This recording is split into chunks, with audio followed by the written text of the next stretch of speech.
तो हेलो दोस्तों, वेलकम है आपका हमारे यूट्यूब चैनल में। तो आइए आज की वीडियो स्टार्ट करते हैं। तो रक्त दाब नापने का यंत्र का नाम है तो टैकोमीटर या फिर स्फिग्नोमैनोमीटर या फिर एक्टोमीटर या फिर बैरोमीटर। ठीक है, तो आपका राइट आंसर है इस स्फिग्नोमैनोमीटर। ठीक है, उसके बाद है किस तत्व की कमी से घींगा रोग हो जाता है। तो नाइट्रोजन है या फिर कैल्शियम या फिर आयोडीन या फिर फास्फोरस।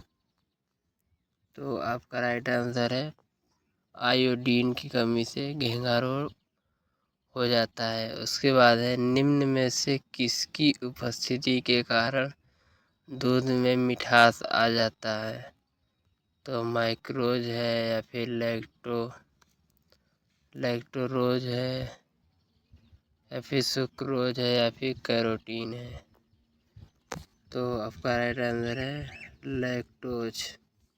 ठीक है, उसके बाद उज्जैन का प्राचीन काल में क्या नाम था। तो तक्षशिला या फिर अवंतिका या फिर इंद्रप्रस्थ या फिर इनमें से कोई नहीं। तो आपका राइट आंसर है Avantika is the right answer. उसके बाद है पानीपत की तीसरी लड़ाई में मराठों को हराया। तो अफगानों ने या फिर मुग़लों ने या फिर अंग्रेज़ों ने या फिर रोहिल्ला ने। तो आपका राइट आंसर है अफगानों ने। ठीक है, उसके बाद है हुमायूं नामा का लेखक कौन है। तो जेबुन्नीस है या फिर जहां आरा या फिर गुलबदन बेगम या फिर रोशन आरा। तो आपका राइट आंसर है गुलबदन बेगम। ठीक है, उसके बाद जब रॉकेट एक्ट पारित हुआ था उस समय भारत का वायसराय कौन था। तो लॉर्ड इरविन था या फिर लॉर्ड रीडिंग या फिर लॉर्ड चेम्सफोर्ड या फिर लॉर्ड वेवेल। तो आपका राइट आंसर है Lord Chelmsford is the right answer. ठीक है, उसके बाद है वह महिला जिसने अवध में 1897 की क्रांति का नेतृत्व किया था। तो लक्ष्मीबाई हैं या फिर अहिल्याबाई हैं या फिर अरुणा आसफ अली हैं या फिर बेगम हजरत महल हैं।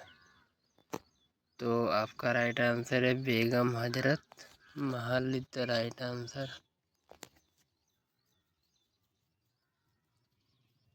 ठीक है, तो उसके बाद है महात्मा गांधी ने पहला आमरण अनशन कब प्रारंभ किया था। तो कैमनल अवार्ड के समय या फिर कलकत्ता दंगों के समय या फिर जलियांवाला बाग दुर्घटना के समय या फिर दिल्ली में दंगों के समय। तो आपका राइट आंसर है कैमनल अवार्ड के समय। ठीक है, उसके बाद है सिलिकॉन क्या है।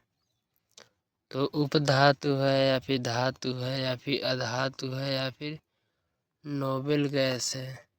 तो आपका राइट आंसर है उपधातु है सिलिकॉन। उसके बाद अगला प्रश्न, रक्त के माध्यम से गुर्दे में प्रवेश करता है। तो बाह्य श्रेणी का फलक है, धमनी है या फिर वृक्क धमनी है या फिर कक्ष धमनी है या फिर अंत प्रकोष्ठिका धमनी है।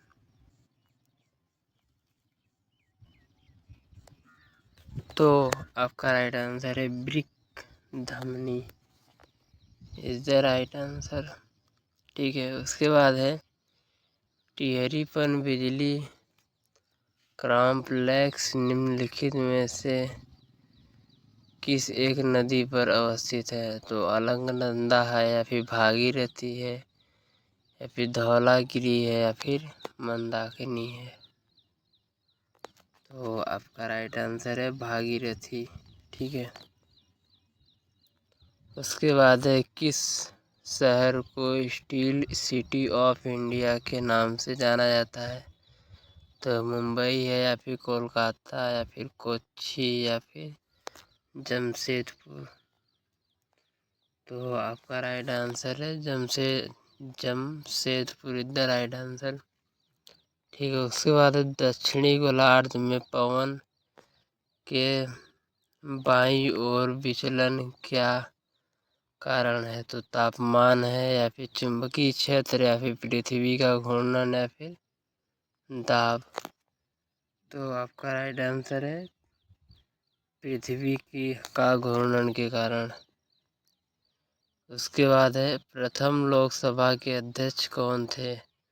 तो हुकम सिंह या फिर जीवी मालवंकर या फिर के.एम. मुंशी या फिर UN ढेबर। तो आपका राइट आंसर है जीवी मालवंकर। उसके बाद है सर्वोच्च न्यायालय में तदर्भ न्यायाधीश नियुक्ति होती है जब कतिपय न्यायाधीश दीर्घकालीन अवकाश पर ले जाते हैं या फिर स्थानीय नियुक्ति के लिए कोई उपलब्ध नहीं होता या फिर न्यायालय के समक्ष लंबित वादों में असाधारण वृद्धि होती है या फिर न्यायालय के किसी सत्र के लिए न्यायाधीशों का कोरम यानी कि गणपूर्ति नहीं होती है तब। तो आपका राइट आंसर है न्यायालय के किसी सत्र के लिए न्यायाधीशों का कोरम नहीं होता है तब। ठीक है। उसके बाद है महात्मा गांधी ने अर्थव्यवस्था की वकालत की स्थान लेवल पे या फिर केंद्रीय या फिर विकेंद्रीकृत या फिर ग्लोबल। तो आपका राइट आंसर है विकेंद्री। ठीक है। उसके बाद स्वर्ण क्रांति से संबंधित है। तो बहुमूल्य खनिज या फिर दाल या फिर जूट या फिर बागवानी। तो आपका राइट आंसर है बागवानी। ठीक है। उसके बाद है निम्नलिखित में से किन उद्देश्यों को भारतीय संविधान की प्रस्तावना में उद्घोषित नहीं किया गया है। तो सामाजिक आर्थिक और राजनीतिक न्याय या फिर विचार अभिव्यक्ति विश्वास धर्म और उपासना की स्वतंत्रता या फिर प्रतिष्ठा और अवसर की समता या फिर अंतर्राष्ट्रीय शांति और सुरक्षा की अभिव्यक्ति।